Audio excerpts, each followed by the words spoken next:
सार सागुन टीवी नेलेक कान आजमेक कान सानाम को के सागुन दारामिन बाडाय चोय बोना इनके सुब्रा मुर्मू आसो अन सानाम को नापाय गे मेना बोना और नापाय रे बोन ताहे को मा तिहिना खबर को द हुयुक काना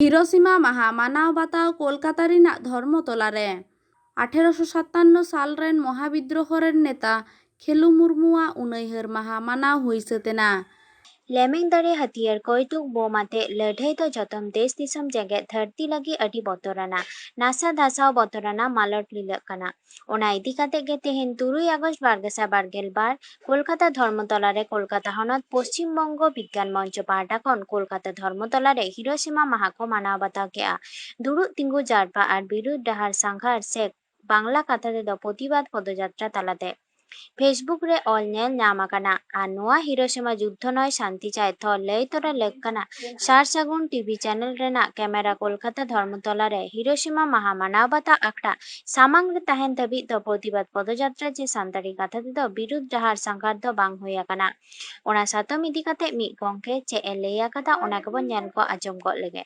कोलकाता मारांग नागार ना धर्मतला सागुन खबरे सुरेंद्रनाथ हेमब्रम सारे कैमरा परुखिया प्रसेनजित পরিবেশ কর্মীরা এবং সমস্ত প্রগতিশীল অংশের মানুষ ছাত্রছাত্রীরা কলকাতা রাজপথে আমরা এই প্রতিবাদ এবং যুদ্ধের বিরুদ্ধে শান্তির সপক্ষে শপথ আবার এবং বারবার যতদিন পর্যন্ত এই যুদ্ধের ভয়াবহতা থেকে যাচ্ছে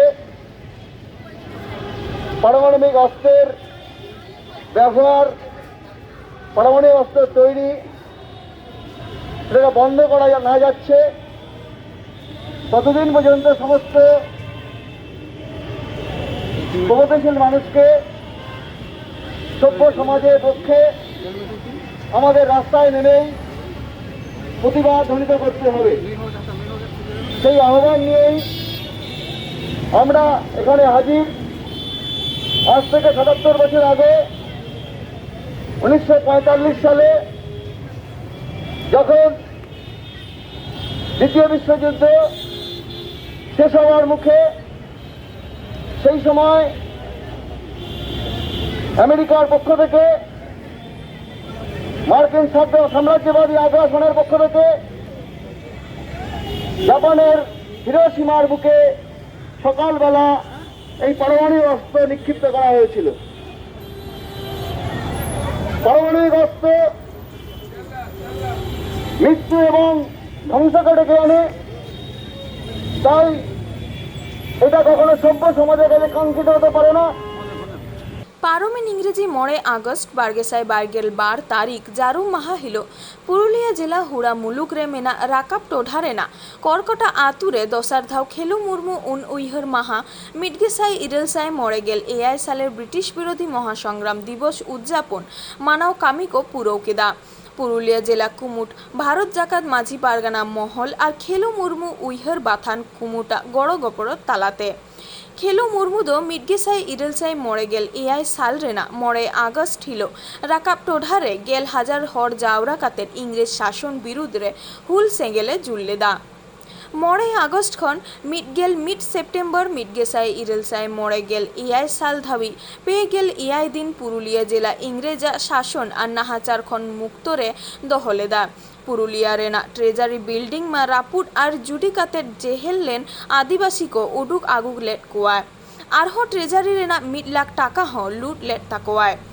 ओना लेकाते गे भारत जाकात माझी पारगाना महल पुरुलिया जिला कुमुर दो दिसम फुरगल रेना चीर दो मिडगेल 9 আগস্ট मारांग रे 9 আগস্ট हिलो दिसम फुरगल चीर हिपिर तालाते सागुन सतेना लेइतोरा लेका काना सेटेलैंड सानाम कोगे हुड़ पेट्रोल पाम्प खन करकटा आतु धाबी बाइक रैली तालाते दिसम सरकार बनाधिकार आईन बार्गेसाई तुरुई संशोधन रे लागूकरण विरोध रेना प्लेकार्ड हो उछन सदरेना खेलु मुर्मू उइहर माहारे सेटेल लेन गंके कोदो खेलु मुर्मुआ लैरहै कथा को ऑल तलाकाट मानतान दिलीप कुमार गोस्वामी पुरुलिया जिला पारगाना रतनलाल हांसदा जिला पारानिक मानतान विभास चंद्र हेमब्रम मानभूमि संस्कृति गवेषक मानतान जलधर कर्मकार बाँकुड़ा जिला गडेत विप्लव सोरेन दिसम सुसरिये राजेन टुडू शशिकांत मुर्मू प्रफेसर लालपुर कलेज केशरगढ़ उच्च माध्यमिक स्कूल रेन हेडमास्टर प्रबोध पाल पनत सुसरिये रंजित मुर्मू आरह आयमा कोगे पुरुलिया जिला रेना कर्कटा खन सागुन खबरिया गुलन चंद्र मुर्मू বিদ্রোহ 10,000 প্রথম দিকে ছিল, পরে বেড়েছিল সংখ্যাটা, কিন্তু এই বিদ্রোহ 10,000 প্রায় মানুষজন সেদিন ছিল। তার বিভিন্ন ঐতিহাসিক প্রমাণ আছে। 90-এর দশকে শুরু হয়েছে সাবলটারদের ইতিহাস লেখা। তার আগে সাবলটার বা নিম্নবর্গীয় যারা ইতিহাস, যারা মানুষ, আদিবাসী জনজাতি বিভিন্ন নামকরণ যেই হোক না কেন স্বাধীন ভারতবর্ষে, এদের কথা কেউ একটা ভাবতো না, এদের লড়াই সংগ্রামকে কেউ গুরুত্ব দিত না। সাবলটানদের ইতিহাস যখন শুরু হয়, রণজিৎ গুহ বা অন্যান্য যারা চর্চাটা শুরু করলেন, আরও পরবর্তীকালে এই জনজাতির মানুষেরা যখন এগিয়ে এলেন এবং এলাকার মানুষরা এগিয়ে এলেন, বিভিন্ন স্বেচ্ছাসেবী সংগঠন এগিয়ে এলেন। যেমন আজকে ভারত জাকাত মাঝি পারগানা মহল, তারা গুরুত্ব দিয়েছেন বলেই আমরা খেলু মুর্মুকে স্মরণ করার সুযোগটা পাচ্ছি। তো এইরকম বিভিন্ন স্বেচ্ছাসেবী সংগঠন এগিয়ে এলেন, যার ফলে আমরা খেলু মুর্মুদেরকে আমরা স্মরণ করার একটা সুযোগটা পাচ্ছি। এটা গ্রামে যার উৎপত্তি, 1857 সালের মহাবিদ্রোহের একটা বিরাট পাঠ রচিত হচ্ছে যে এলাকায় জয়চণ্ডী এলাকাতেও এই লড়াইটা হয়েছিল। এই এলাকায় হয়েছিল 45 দিন ধরে একটা ব্রিটিশ রাজশক্তিকে পুরুলিয়া থেকে একটা জেলার থেকে বিতাড়িত করে দেওয়া, এটা কোনো কম কথা না, এটা সব থেকে বড় জিনিস। 45 দিন কোনো ব্রিটিশকে এখানে কিন্তু পাওয়া যায়। এরা চলে গেল বিদ্রোহীরা রামগড়ের দিকে, সেই সুযোগে ওরা আবার এসে পুরুলিয়া হাইকোর্ট কোর্ট জ্বালিয়ে দেওয়া হয়েছিল 1857 পুরুলিয়া কোর্টে। এই জন্য কোনো নথি কিন্তু পাওয়া যায় না। এইরকম বহু অগ্নি বিপ্লবী আমাদের এখানে আছে এবং যাদের নেতৃত্বে ছিলেন আদিবাসীরা। জাতীয় কংগ্রেস সেদিন প্রতিষ্ঠিত হয়েছে 1885 সালে। অন্যান্য সংগঠন বহু পরে তৈরি হয়েছে, কিন্তু ইংরেজদের বুলেট ব্যানটের বিরুদ্ধে প্রথম কিন্তু বুক চিতিয়ে দিয়েছিল, ফাঁসির কাঠ পর্যন্ত যাকে ভয় করেনি, সেটা হচ্ছে আদিবাসীরা এবং তার পুরো ভাগে ছিল সাঁওতালরা। একইভাবে স্মরণ করব আমাদের জুরাডিতে খেলু হেমব্রম বলে একজন ছিলেন। খেলু হেমব্রম না, খেলু হেমব্রম, রাইট, খেলু হেমব্রম আমাদের ক্ষেত্রমোহন হেমব্রমদের পূর্বপুরুষ।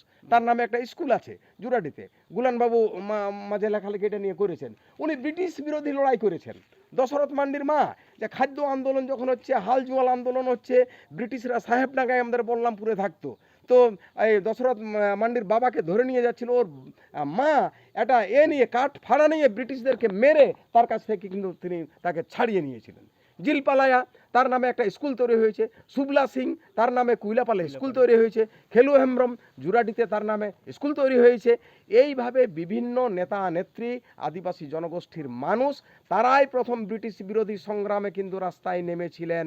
তারই একটা বড় অংশ রচিত হয়েছিল আপনাদের এই পবিত্র হলদি ঘাট, সেটা হচ্ছে এই বিদ্যা নিয়ে কিছু কিছু আলোচনা হয়েছে, তাতে আমাদের এই সব কথাগুলো আছে। তো আমি বললাম তাহলে এক কাজ করো, এইটাকে পশ্চিমবাংলার মধ্যে একমাত্র অনুষ্ঠান যেটা সিপাহী বিদ্রোহ হয়েছিল পশ্চিমবাংলার মধ্যে, সেই অনুষ্ঠান হিসেবে প্রতিষ্ঠা করতে হবে, প্রতি বছর করতে হবে যতদিন আমরা জীবিত থাকবো। তারপর আমাদের বংশধররা করবে। এই গত বছর শুরু হলো, তাই তো। আজকে আসার সময় প্রথমে আনন্দবাজার থেকে শুরু করে আমি সব অনুষ্ঠান সংবাদপত্রে বললাম যে আজকে সেই 5ই আগস্ট তোমরা ভালো করে লিখবে, হ্যাঁ, এবং ওরা জানে, ওদেরকে ব্যাখ্যা করে বলে দিই, ওরা ইতিহাস বই পড়ে, ওদেরকে বইও দিই, ভালো করে লিখবে। আজকে আমরা অনুষ্ঠানে যাচ্ছি, এখানে যেতেই হবে। তো এই হলো আমাদের পূর্বপুরুষরা সিপাহী বিদ্রোহে অংশ নিয়েছিল। শুধু তাই নয়, 5ই আগস্ট থেকে 11ই সেপ্টেম্বর পর্যন্ত এই 1 মাস 6-7 দিন পুরুলিয়া জেলা স্বাধীন ছিল। কোনো ব্রিটিশ ইস্ট ইন্ডিয়া কোম্পানির কোনো আধিকারিক, 10 জন আধিকারিক ছিল সাহেব এখানে, সব রঘুনাথপুর হয়ে রানীগঞ্জ পালিয়ে গেছিল, কেউ ছিল না। রঘুনাথপুর থেকে শুরু করে গোটা পুরুলিয়ার থেকে রঘুনাথপুর পর্যন্ত গোটা রাস্তাটা বিদ্রোহীদের দখলে, তাই তো। ফিরে এসেছিল ওরা 11ই সেপ্টেম্বর, এসে পরেই পঞ্চকোট রাজা যে ইন্ধন দিচ্ছেন, তার অনেক বিষয়ে ওরা ওরা বলেছিল বিদ্রোহ চলাকালীন যে আপনি আমাদেরকে কিছু সৈন্য সামন্ত দেন, ওদেরকে দমন করব। উনি বললেন আমি আমার গড় রক্ষা করতেই পারছি না, উনি এড়িয়ে গেলেন, গড় রক্ষা করতেই পারছি না, আপনাদেরকে কি সাহায্য করবো। তাদের রাগ হলো, এসে পরে ওনাকেই অ্যারেস্ট করলো। অ্যারেস্ট করে আলিপুর নিয়ে গেল, 1 বছর 10 মাস জেলে রাখলেন। বাদবাকি বিদ্রোহ দমন হয়েছে, নানানভাবে বিদ্রোহ দমন হয়েছিল। 130 জনের মতো বোধহয় অ্যারেস্ট হয়েছিল, সেসব আমার ইতিহাস বইতে আছে। ব্যাপার হলো সবটা এখন মনে রাখা মুশকিল হয়, বয়স হয়ে যাচ্ছে, স্মৃতি ধ্বংস হচ্ছে। তো বইগুলো পড়লে জানা যায়। যাই হোক, এখন সিপাহী বিদ্রোহের মতন একটা বিস্ময়কর ঘটনা যে আমার জেলায় হয়েছে এবং তার নেতৃত্ব এই কর্কটা গ্রামের মানুষরা দিয়েছে, এটা একটা গর্বের বিষয় তো বটেই। এটা সারা রাজ্যে প্রচারিত হওয়া দরকার। আমাদের জেলায় কয়েকটা ঘটনা আছে, ব্যতিক্রমণীয় ঘটনা। যেমন ভারতবর্ষের মধ্যে প্রথম একটা জেলা তৈরি হয়েছে বাংলা ভাষা আন্দোলন করে, সেই জেলাটার নাম হলো পুরুলিয়া জেলা। পৃথিবীর মধ্যে বাংলা ভাষা আন্দোলন করে একটা রাষ্ট্র তৈরি হয়েছে, তার নাম বাংলাদেশ। কি তেমনি পশ্চিমবাংলার মধ্যে একটা জেলায় সিপাহী বিদ্রোহ হয়েছিল, তার নাম এখন পুরুলিয়া, এক সময় ছিল, এবং তার নেতা ছিল কর্কটা গ্রাম। এটা আমাদের কাছে একটা গর্বের বিষয়। আমরা সেই গর্বটাকে অনুভব করার জন্য অনুষ্ঠান করছি, সবার সাথে আমরা সামিল হচ্ছে, আলোচনা করছি, তাই তো। কথা প্রসঙ্গে বলি যে 1793 খ্রিস্টাব্দ থেকে 1832 পর্যন্ত 39 বছর পঞ্চকোট রাজাদের রাজধানী ছিল কেশরগড়, তাই তো। এবং 1793 থেকে 1793 আপনারা সবাই জানেন যে চিরস্থায়ী আন্দোলন, চিরস্থায়ী বন্দোবস্ত হলো। চিরস্থায়ী বন্দোবস্ত মানে জমিদাররা চিরকাল মানে বংশানুক্রমে রাজত্ব করবে। এবং ওনারা আবার আইন তৈরি করেছিলেন যে সূর্যাস্ত 1 বৈশাখে সূর্য ডুববে, তখন যদি না ট্যাক্স না দেওয়া হয়, খাজনা না দেওয়া হয়, তাহলে রাজস্ব না দেওয়া হয়, তাহলে জমিদারি নিলাম হয়ে যায়। পঞ্চকোটের জমিদারি নিলাম হয়ে গেছে 99 সালে, তখন কেশরগড়ে তারা রাজধানী। কিন্তু ঘটনা হলো এই, এখানের মানুষ, প্রজারা এমন বিদ্রোহ করে, যারা জমিদারিটা কিনলেন, প্রজারা বলল পঞ্চকোট ছাড়া কাউকে খাজনা দেব না, ক্ষমতা থাকে খাজনা নিয়ে যাক। কিনেছিল কলকাতার নীলাম্বর মিত্রের বংশধররা, তারা পুরুলিয়ায় নামতেই পারলো না। এখানে এসে কে খাজনা নেবে, আমরা পঞ্চকোট ছাড়া কাউকে। এবং তার ইনকোয়ারি হলো, তদন্ত বসলো, শেষে বলল যে পঞ্চকোট দায়ী নয়, অন্য একজন টাকাটা নিয়ে গেছিল রামগড়ে দেবার জন্যে, তিনি লোপাট করে দিয়েছেন টাকাটা, অতএব দায়ী নয়, তাকে ফেরত দেওয়া হোক জমিদারি। অর্থাৎ এখান থেকে বোঝা যায় তিনি প্রজাবৎসল ছিলেন। শুধুই নয়, প্রজারা রাজপরিবারকে রক্ষা করছে। আন্দোলনটা রাজা করলো না, রাজা চুপ করে বসে রইল, প্রজারা আন্দোলন করলো। এবং ইস্ট ইন্ডিয়া কোম্পানির মতো একটা দুর্ধর্ষ শক্তিশালী শক্তির কেন্দ্র তাদেরকে পরাজিত করে তাদের আদেশটাকে তারা ফেরত নিতে বাধ্য হলেন। এই ছিল পঞ্চকোট, এই ছিল কেশরগড়, তাই তো। আমরা তার ঐতিহ্য বহন করছি, এটাকে বারে বারে আমরা লিখব, বলবো, প্রচার করব, তবেই আমাদের গর্বের ইতিহাসটা মানুষের কাছে পৌঁছাবে, সারা দেশের কাছে পৌঁছাবে। আমি এখানেই শেষ করছি, বাদবাকি ঐতিহাসিকরা আছেন, তারা বলবেন কিছু। সবাইকে ধন্যবাদ। तिहिना खबर तो नॉडे के मुझे ना नीत हाबिते सारसाबन टीवी चैनल बांगबन सब्सक्राइब खान सब्सक्राइब ताबन पे लाइक कमेंट ताबन पे और शेयर ताबन पे सानाम को बोगेरे का बनता है को सानाम को ग्यार मिथाओ सागुन जोहार।